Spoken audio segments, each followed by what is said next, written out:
Hey there, LBT Squad. I'm your host, Alex Pop, and we're now at the midpoint in the Land Before Time franchise. The Land Before Time 6, The Secret of Source Rock, was originally intended to be the last in the series. Had that been the case, we wouldn't have gotten the most inventive and thought-provoking in the franchise. That which I refer to is the Land Before Time 7, The Stone of Cold Fire. When re-watching the movie after a while, I realized that I hadn't understood the main themes of the movie. Now that I do, I'm even more impressed than I was. Stone of Cold Fire is a slightly different Land Before Time movie in the sense that it has a hint of a sci-fi edge, while still maintaining the tone of its predecessors. So let's dive in. And as always, I'm talking in detail about these movies, so spoiler alert. The movie starts off with Littlefoot, Sarah, Ducky, Petrie, and Spike watching a herd of migrants entering the Great Valley, and the first thing we notice that differs from the other movies is the animation. This was the first in the series where the animators used digital ink and paint instead of directly hand-drawing onto celluloids, and it does seem to have had an effect on the color scheme because the colors are conspicuously brighter. This animation is still fluid, and it never distracts from the story, but I still would have preferred that it stay more consistent with that of movies 1 through 6. So Littlefoot wakes up in the middle of the night to see what appears to be a comet flying across the sky, but its blue glow and unusual sound differ from the ones that he's seen before.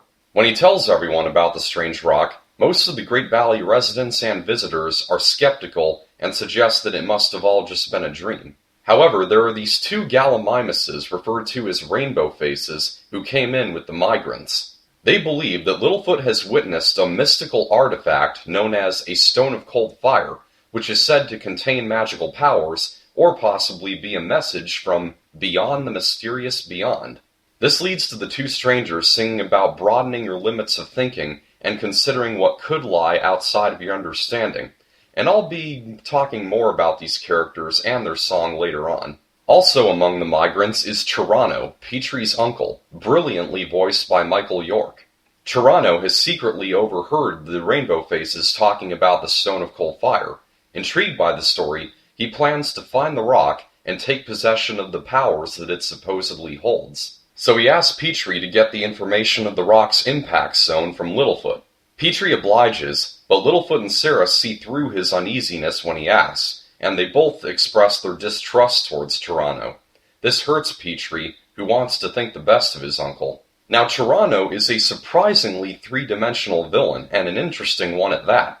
He actually has a backstory that ties in with the first movie. We learn that at the time when the adults were separated from their kids while searching for the Great Valley, Torano was a really overconfident member of the herd and insisted that he take charge. Half the herd trusted him to be a good leader, but were soon proven wrong when he led them to their deaths, and he wouldn't even accept the blame. Now there is one small hole in this backstory, and that is the fact that the dinosaurs were racist against each other at the time, and never joined herds under any circumstances that we're aware of, and wouldn't have traveled like this. The possibility does exist that like Littlefoot and his friends, they got past their differences and tried working together to get to their destination.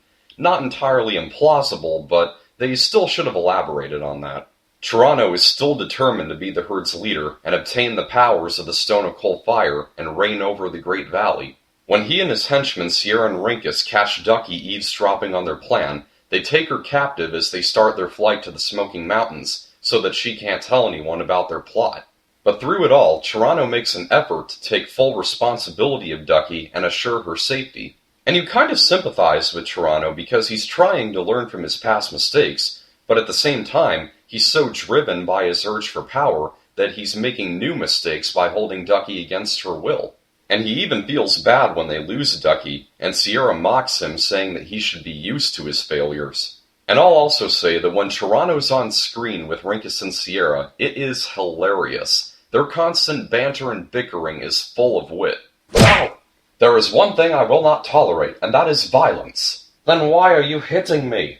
Right, make that two things. Violence and stupid questions. No!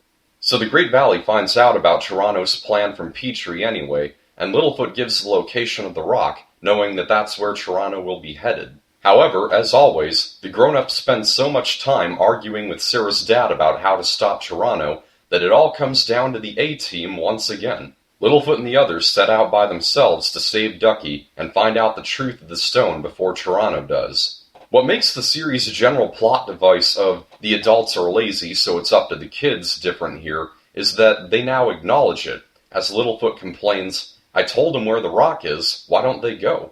Indeed, this is the most self-aware of the series. Another example is when Sarah goes on a rant about what happens every time they sneak out of the Great Valley, that she's always stuck behind screaming her head off. No need for the audience to make fun of Sarah's excessive screaming, she practically just did it for us. So when the gang find her, Ducky, being as optimistic as she is, acknowledges Torano's good intentions, which segues into a great song called Good Inside, which makes the point that everyone has some good and bad in them. So the kids continue on to get to the stone before the Flyers, and in the meantime, Torano gets a fun song of his own, in which he explains why he foresees himself as an excellent leader, bragging about his wisdom and intelligence, while Rinkus and Sierra make jokes about how hard on himself he is.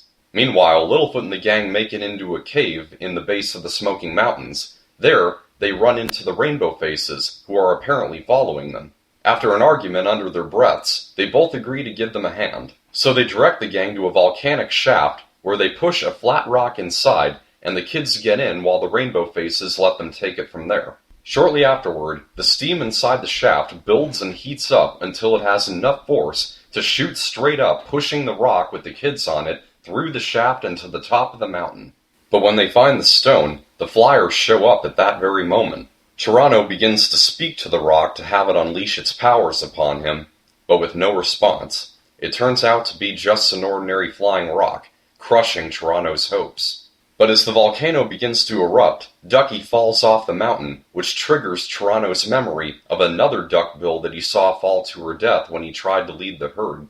Not wanting to revisit the past, he takes action and flies down quickly to save her. Petrie's mom then shows up with another huge flyer, and with enough ride, they take off from the mountain.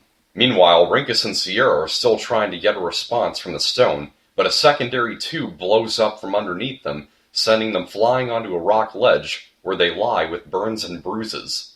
When Littlefoot, his friends, and the Flyers return, Torano is sentenced to a 5-year banishment from the Great Valley for his misdeeds. Torano accepts his punishment and leaves, knowing that he should take responsibility for his actions. The last scene in the movie is when the twist comes. Littlefoot goes to watch the migrants leave, where he finds that the Rainbow Faces made it back in record time. Littlefoot asks several questions about whether or not there really is such a thing as a stone of cold fire, and even what their true identity is. They only respond with, "That would be telling." They do tell him that it was never the stone that mattered, but how he discovered the truth about it, which gives the illusion that they planned the whole thing. They reprise the song Beyond the Mysterious Beyond as they leave in an ambiguous way.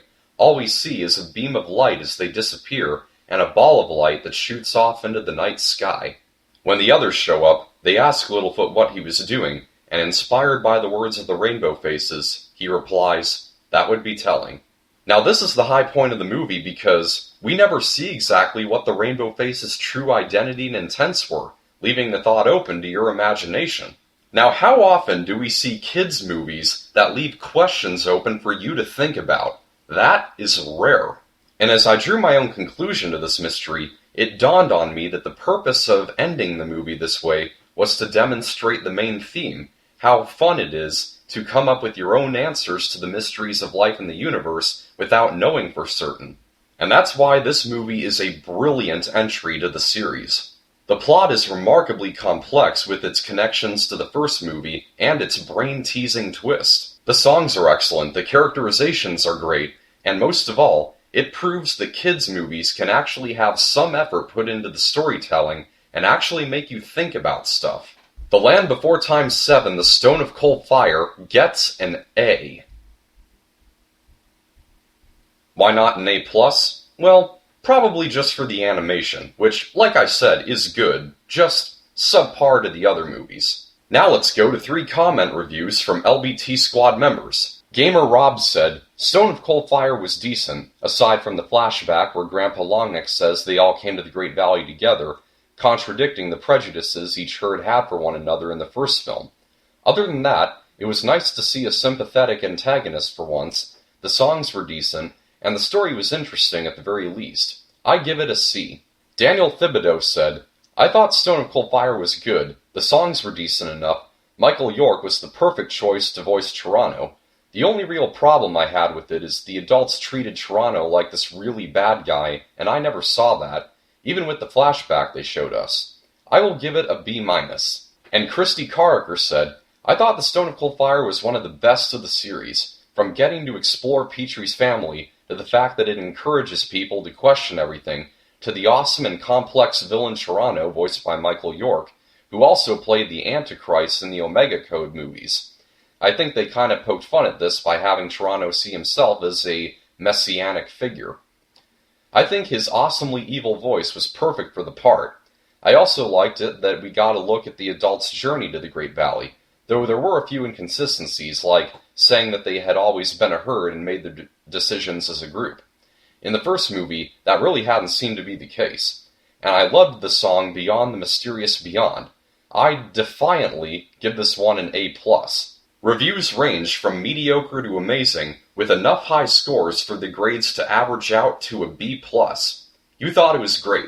Stay tuned for a special extra, in which I'll be talking more in depth about this movie's themes and the characters of the Rainbow Faces. Also, I have some news to break to you guys. I said I was going to have reviews on every movie out before Journey of the Brave came to DVD. It looks like I'm going to have to break that promise. There are still 6 more movies to review, and Journey of the Brave comes out at the beginning of February, which I'm afraid isn't going to be enough time. And I really appreciate that you guys have dug the time and effort that I put into making these reviews, so I'm not going to cop out and just slap the rest together. I believe that The Land Before Time 10, The Great Longneck Migration, is going to be crucial to discuss before Journey of the Brave comes to DVD, so that's going to be the last one that I review before then, and 8, 9, 11, 12, and 13 I'll have to save for another time. So, to share your opinion on The Land Before Time 10, The Great Longneck Migration, leave a review as well as your letter grade in the comments below, and have them featured in the video. That's a wrap for now. If you like this and you want to see more, slap the like button, subscribe for future videos, and follow us on Facebook. Thanks for watching. I'm your host, Alex Pop. Catch you later.